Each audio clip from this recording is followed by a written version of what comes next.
Assalamualaikum warahmatullahi wabarakatuh. Perkenalkan, nama saya Jimlia Sidiki dari SMA N1 Menganti. Dalam percobaan ini, saya akan menggunakan metode ekstraksi. Metode ekstraksi adalah suatu istilah untuk proses perpindahan komponen-komponen pembentuk bahan ke dalam cairan lain atau pelarut. Secara umum, proses ekstraksi dapat dibedakan menjadi 3. Yang pertama, maserasi, yang kedua, digestion, dan yang ketiga, perkolasi. Maserasi merupakan proses ekstraksi dengan penghancuran sampel menggunakan pelarut, perendaman beberapa hari, dan pengadukan sekali-sekali. Kemudian dilakukan penyaringan atau pengepresan sehingga diperoleh minyak atau sari. Sedangkan digestion merupakan ekstraksi yang dilakukan dengan bantuan pemanasan sekitar 60 derajat Celcius dan lamanya ekstraksi dapat berlangsung selama 24 jam. Setelah itu perkolasi. Perkolasi merupakan proses ekstraksi komponen terlarut dari suatu sampel menggunakan aliran pelarut dengan pemanasan atau tanpa pemanasan.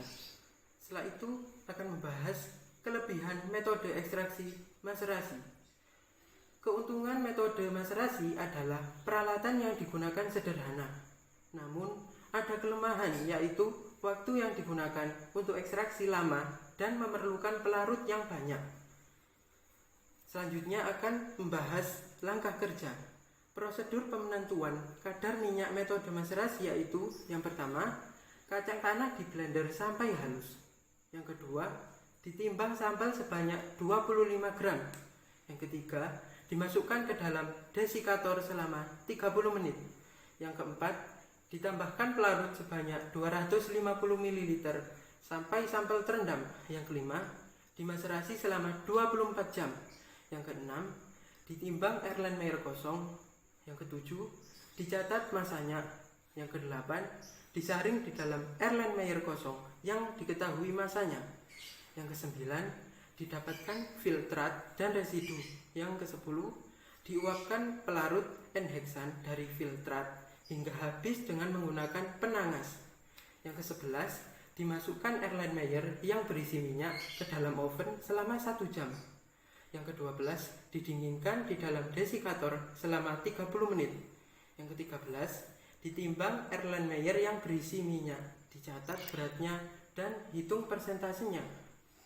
Selanjutnya saya akan membahas faktor yang mempengaruhi konsentrasi minyak. Yang pertama, bentuk minyak sampel. Yang kedua, jenis pelarut atau solvent yang digunakan. Yang ketiga, jumlah volume pelarut yang digunakan. Yang keempat, distribusi zat terlarut di antara dua pelarut yang tidak bercampur. Yang kelima, tegangan permukaan. Dari perhitungan, didapatkan hasil bahwa konsentrasi atau persentase minyak pada sampel berdasarkan data yang sudah didapatkan adalah 17,0048%. Selanjutnya akan membahas tentang perbandingan konsentrasi minyak yang didapatkan dengan literatur yang ada.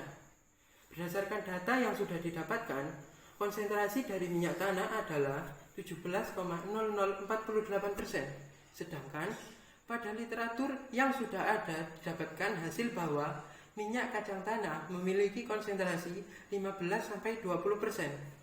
Selanjutnya, faktor yang mempengaruhi perbandingan hasil dan literatur. Peneliti menggunakan metode ekstraksi dengan pelarut mudah menguap. Penelitian ini bertujuan untuk mempelajari pengaruh perbandingan jenis yang digunakan, misal N-heksana terhadap ekstraksi minyak biji kacang. Selanjutnya adalah pengaruh N-heksan sebagai pelarut dalam percobaan. Yang pertama, pengaruh konsentrasi N-heksan memberikan pengaruh yang berbeda.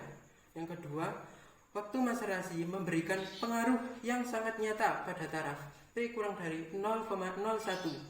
Yang ketiga, interaksi perlakuan mengenai pengaruh konsentrasi N-heksan dan waktu maserasi memberi pengaruh yang berbeda. Sekian, wassalamualaikum warahmatullahi wabarakatuh.